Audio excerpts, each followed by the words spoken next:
So want to welcome all of you. We came outdoors today because much of what we're discussing is appropriate for the backdrop that we have. But before we start, I want to say congratulations to Textron. Obviously, they announced that they're adding 1,000 jobs this year. That is certainly good for our community, and we're happy that they're expanding their footprint in Wichita and, more importantly, continuing to grow an industry that we're still very, very proud of. We still consider ourselves the air capital of the world, and when we have companies that believe and invest in Wichita, it just amplifies that for us.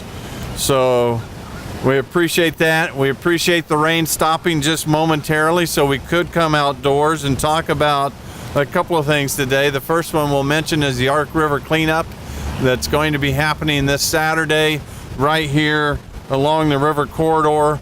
We're standing at the confluence of the two rivers with the Indian in the background, the keeper of the plains, which is a symbolic gesture on protecting this whole river corridor area in our city. And we hope that citizens alike want to fall into that protection mode, because it really is up to us to protect our lands and rivers.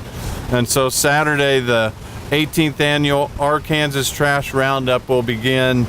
Registration at 8:30 at 151 North Waco. We're hoping that we can get at least 800 volunteers, and we think if the weather cooperates, we should be able to do that. They're going to give out free t-shirts while supplies last. Trash bags, gloves, grabbers. Between 8:30 and 9 a.m. you can pick up those supplies. North of First Street and Waco Streets. Volunteers will be out there. We will validate community service hours. Free transportation is going to be provided from the registration site to different points along the river corridor. After the cleanup, I know Gary Jansen wants to hear this part. After the cleanup, starting at 11 a.m., a free lunch will be served, including grilled burgers from Cargill, hot dogs, chips, cookies, and beverages. The cleanup is so important that many organizations around the city have graciously helped fund the cost of this cleanup.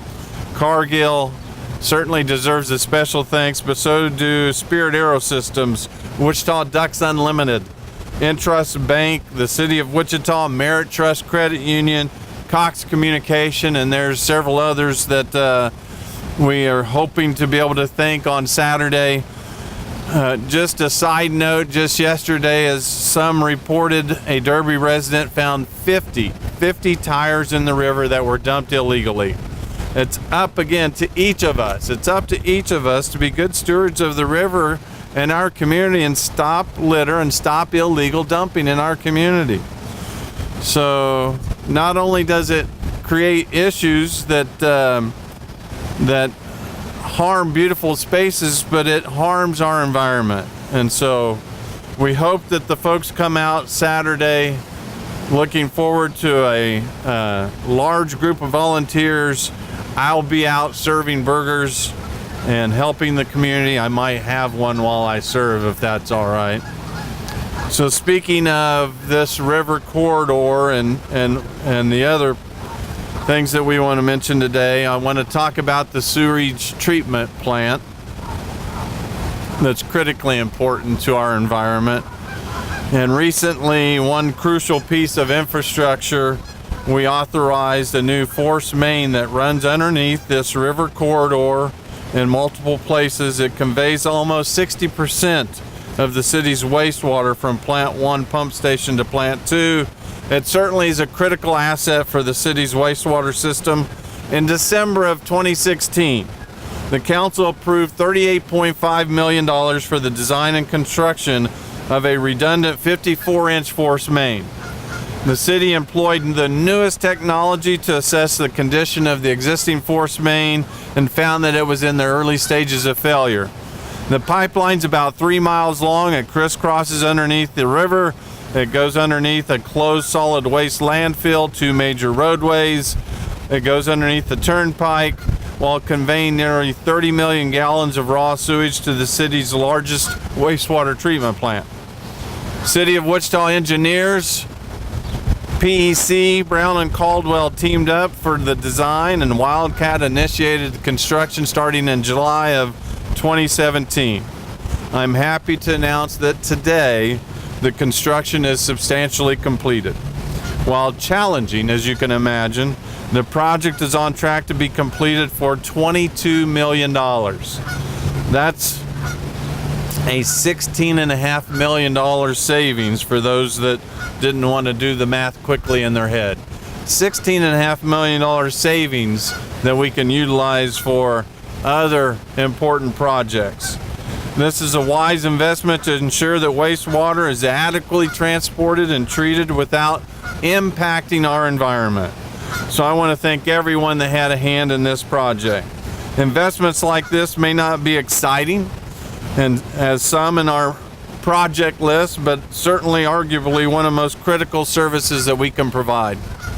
Another asset that is along this river corridor is our library, and so I want to talk about the summer reading program, a universe of stories that begins May 28th.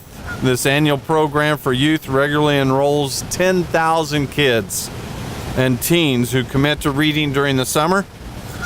The program will run through July the 26th. The summer reading program is designed for 3 age levels, 2 and under, 3rd grade through 5th, and 6th through 12th. After 10 days of reading, the children are eligible for prizes, and we hope again to have a lot of participation. Reading is fundamental, as is, we hope, the people that believe in taking care of our environment, and we'll open it up for questions. Gary, did I miss anything? Any of that $16.5 million savings goes directly to you? Anything else, Darren? Did I miss anything you wanted to cover? Thank you. Anybody have questions for Ted about next year's gridiron skits? Too early. All right. Well, thank you all for coming. If you get a chance, I would encourage you, even with the rain we're having, drive by the new baseball complex. They're still on schedule, and everything's coming together nicely. So I appreciate you being here.